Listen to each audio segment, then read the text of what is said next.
One of the interesting topics in the theory of eigenvectors and eigenvalues is the topic of diagonalizing a matrix.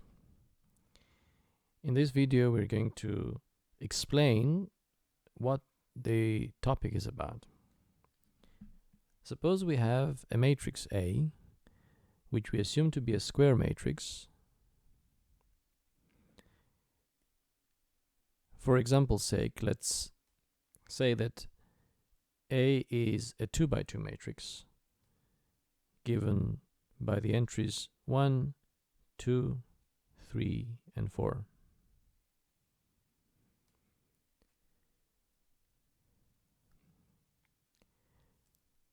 To diagonalize the matrix A means to find a matrix P, which is to be a non-singular matrix, and that means that it has an inverse, such that the inverse of the matrix P multiplied by the matrix A and then multiplied by the matrix P is equal to another matrix that's a diagonal matrix. Okay, so let us expand on that a little bit.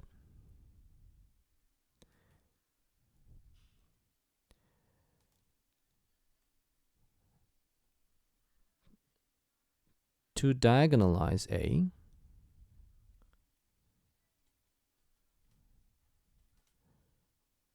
means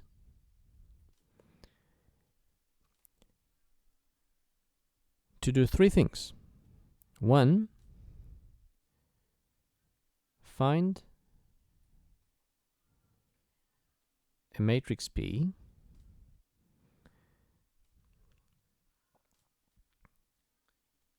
that has an inverse.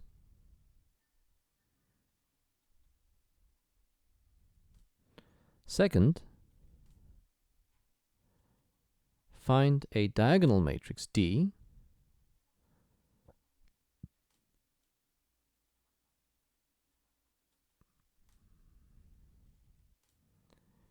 and third, establish that the inverse of P times A times P is equal to D. So the diagonal matrix D that we want to find, as well as the invertible matrix P that we want to find, are not just arbitrary matrices, they're matrices such that this equality holds.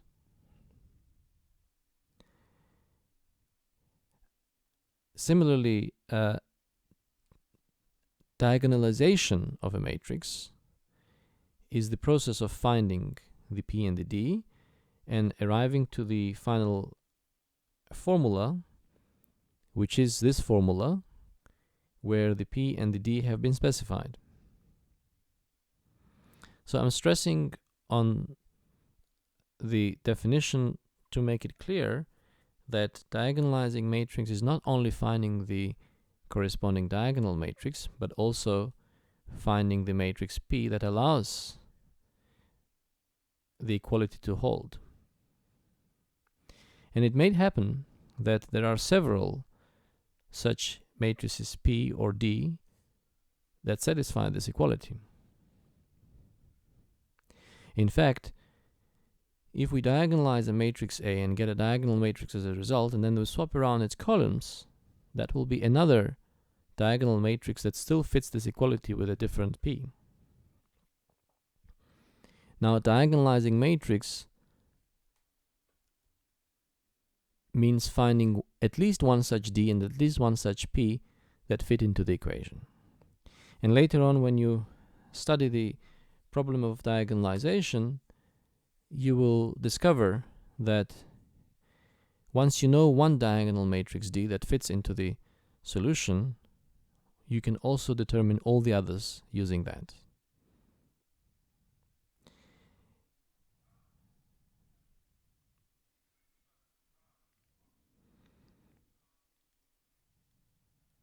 All right. So then the question now is, what is the motivation for this? How do we explain why would we want to do something like that?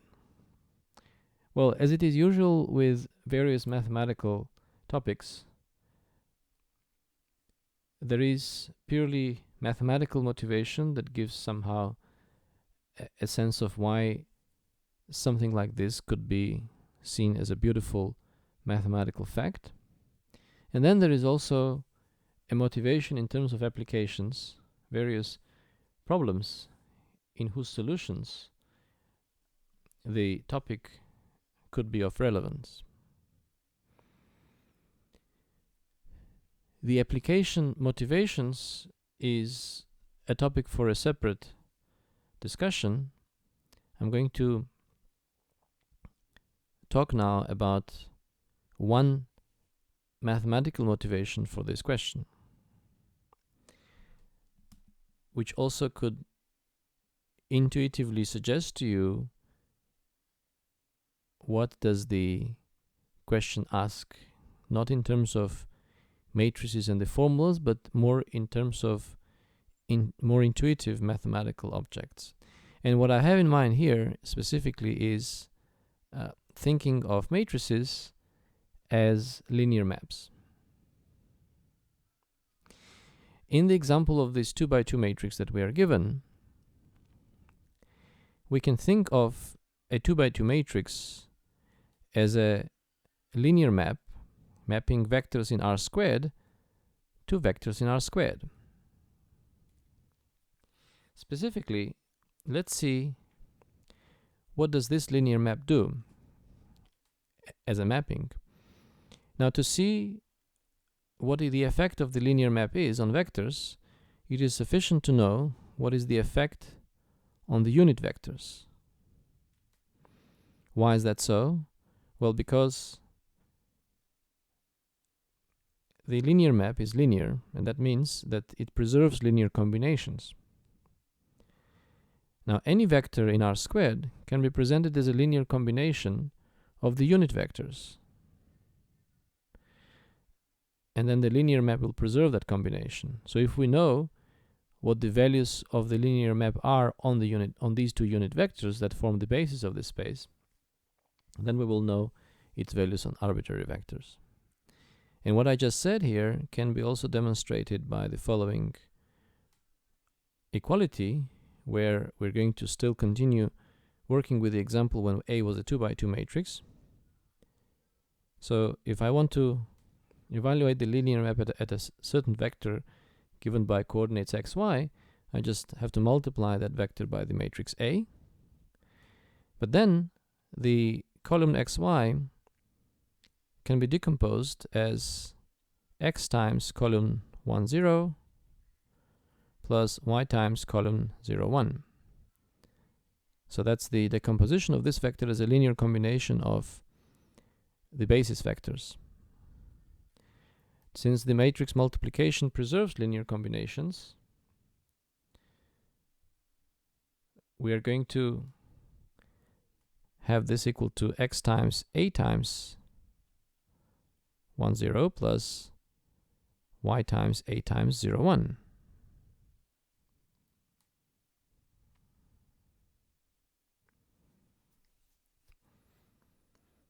And of course, a matrix times 1, 0, a 2 by 2 matrix times 1, 0 is just going to select out its first column, and times 0, 1, it's going to select out its second column. So we can proceed further with the calculation, knowing that we're working with this specific matrix A that we are, and write that this is equal to x times 1, 3 plus y times 2, 4. And now you can see here what I meant, that the entire linear map is determined by its values on the two unit basis vectors, but it could also have been any other two vectors as long as they form a basis. And namely, this value, which is the value of the linear map at any arbitrary vector xy, has been now expressed as a linear combination of the values of A of the linear map corresponding to A rather at the unit vectors, that forms the basis. And these are 1, 3, and 2, 4. So these two basis vectors here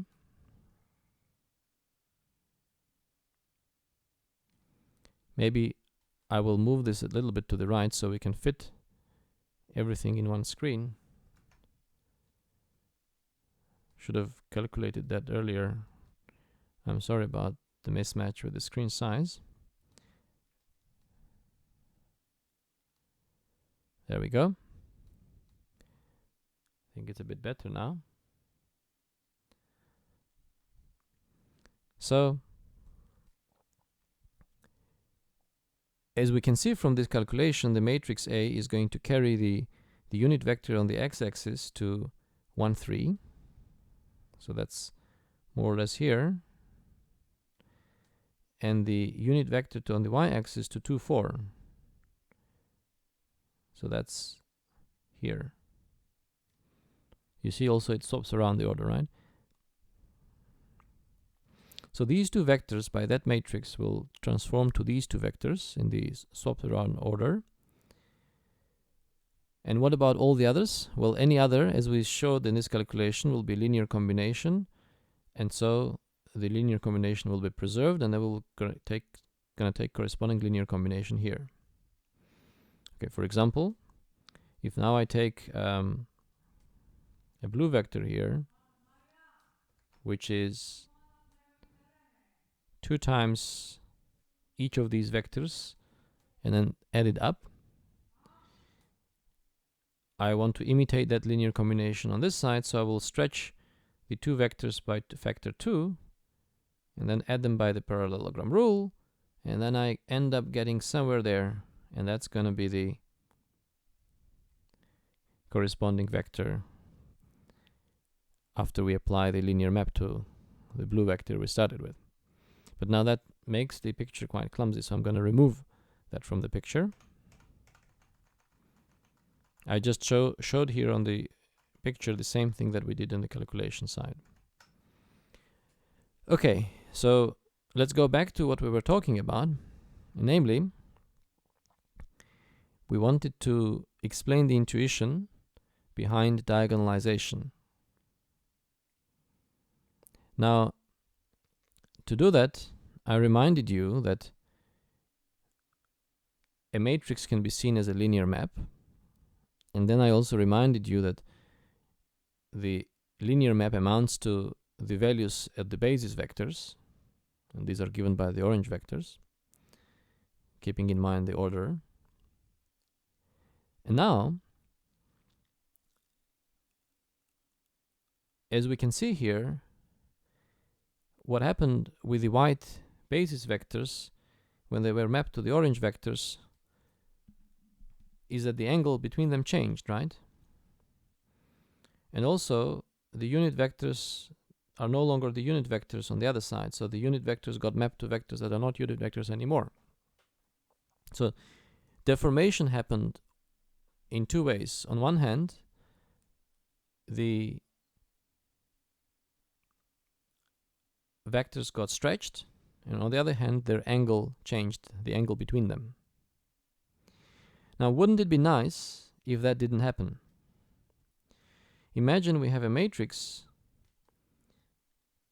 such that when we think of it as a linear map, the effect it has on vectors is that these 2 basis vectors are simply getting stretched by a certain factor, by a certain non-zero factor, and the angle between them doesn't change.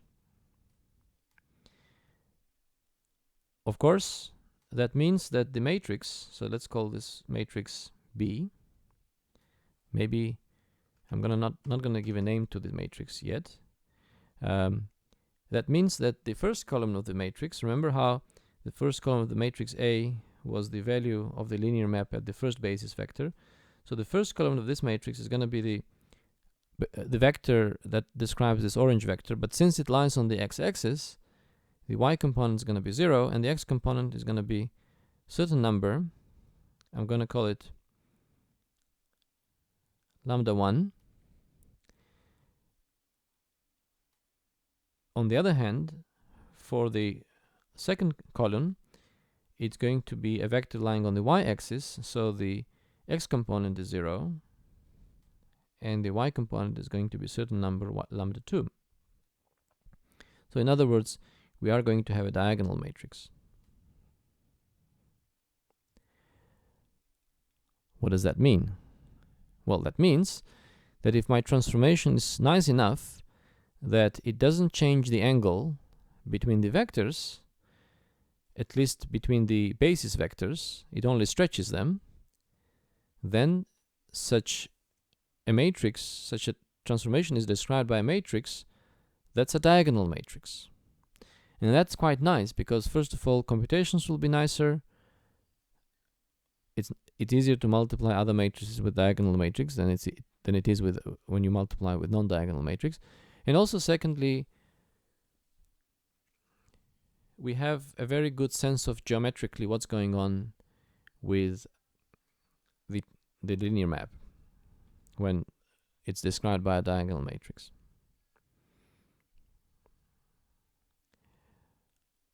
Okay.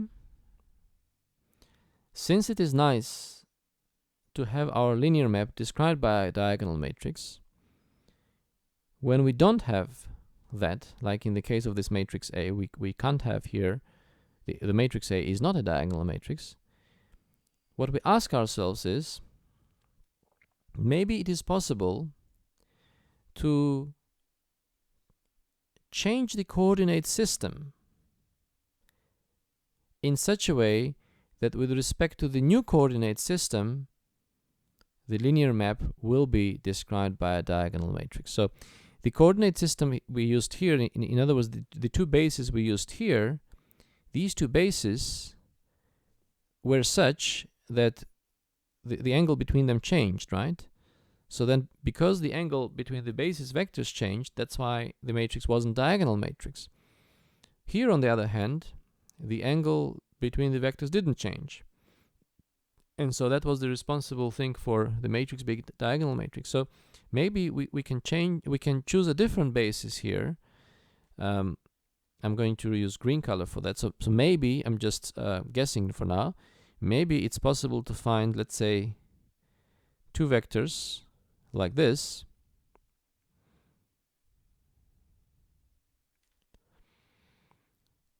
So that if we set up a coordinate axis based on these two vectors,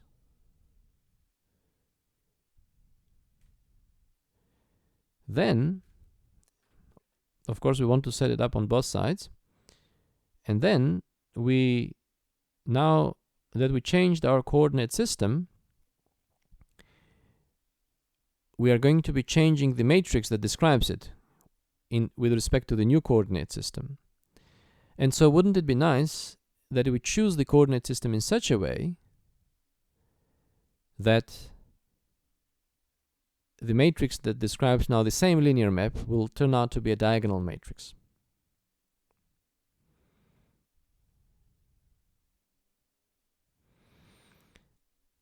After this explanation, the intuition behind the formula we have here is the following. The matrix P and the inverse matrix, the inverse of P, are matrices which do the swap of the coordinate system. So you've got certain coordinate system. By making use of P, of the matrix P, you swap the coordinate system to the old one. Then by making use of the A, you do the transformation, and then you swap back to the new coordinate system. And the effect of this, three transformations, is given by a diagonal matrix. So the way to understand this formula, and I realize that it is not so clear at this point, but the purpose of this video is just to give you intuition for this for now. The intuition for the formula is that we are transforming the non-diagonal matrix A into a diagonal matrix by means of the P and the invertible matrix, and geometric interpretation of this is that we are changing coordinate system so that the same linear map that A was describing in the new coordinate system is going to be described in terms of a diagonal matrix. So that's the intuition behind this formula. If I go back now to the idea of diagonalizing A, now we can say that to diagonalize a matrix means to find a coordinate system, a new coordinate system with a new basis, and it, by the way, doesn't have to be an orthogonal coordinate system. So the new basis vectors we chose here, the green vectors, the angle between them doesn't have to be 90 degrees. As long as the angle doesn't change, it's going to be fine. So to diagonalize a matrix means to find a new coordinate system so that with respect to this new coordinate system, the effect of the matrix A is given by a diagonal matrix.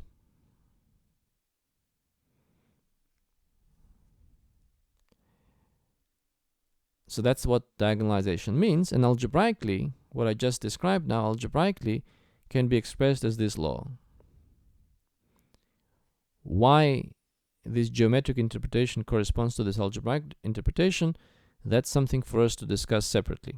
That's not part of this specific video. So the point of this video was to give you a definition of what it means to diagonalize, and also to give you the intuition of how you can interpret this geometrically. But why is that the right interpretation? That's a topic for another video. By the way, I will now take this opportunity to also give you a hint with a link to eigenvalues and eigenvectors. Imagine it happened so that we found this green coordinate system. Now the same transformation described by a diagonal matrix means that the transformation should do to the green coordinate system the same thing as it did in this case of the diagonal matrix to the white vectors. They were turned into the orange vectors, and these orange vectors were just scalar multiples of the white vectors. So the green vectors that we will find will be such that when I multiply them by the matrix A, they will be scaled. Because multiplication by A is applying the linear map, and the effect of this should be the same effect that the diagonal matrix had here. And so you can see that these green vectors that we're going to find, if we can find them, will be eigenvectors of the matrix A. And moreover, the factor by which they got scaled will be exactly the diagonal entries, and so the diagonal entries of the diagonal matrix will be the eigenvalues of A. And one more piece of information, which again I'm not going to explain in detail in this video, is that it will turn out that the columns of the matrix P are exactly those eigenvectors that we would find here. So remember, we were saying that the matrix P and its inverse allow us to switch to the old coordinate system by P and then switch back to the new by P inverse. And so clearly the matrix P has to do something with the new coordinate system, and namely what it has to do with the new coordinate system is that its columns are actually the basis vectors of the coordinate system we're looking for. Alright, so that completes the task for this video, which, as I said before, was to give you the definition of what it means to diagonalize a matrix, and also to give you a bit of intuition of how we can interpret this process geometrically, and finally to give you a little bit of a hint to how this topic will link up with the topic of eigenvectors and eigenvalues. We never worked out any specific example, although we started off with a specific matrix, but we never worked out to see if for this specific matrix it's possible to find the D and the P. But now that you know, through the hint I gave you at the end, that the diagonal entries of D are eigenvalues and the column vectors for P are the eigenvectors, now you will know how to try to find if such a D and a P exist. And they don't always exist. So for this specific matrix, they might or not exist. I don't know. But you're welcome to try this on your own. In subsequent videos, you will see the method explained of the method of finding the D and the P explained in greater detail, and also the link with the geometric interpretation explained in greater detail.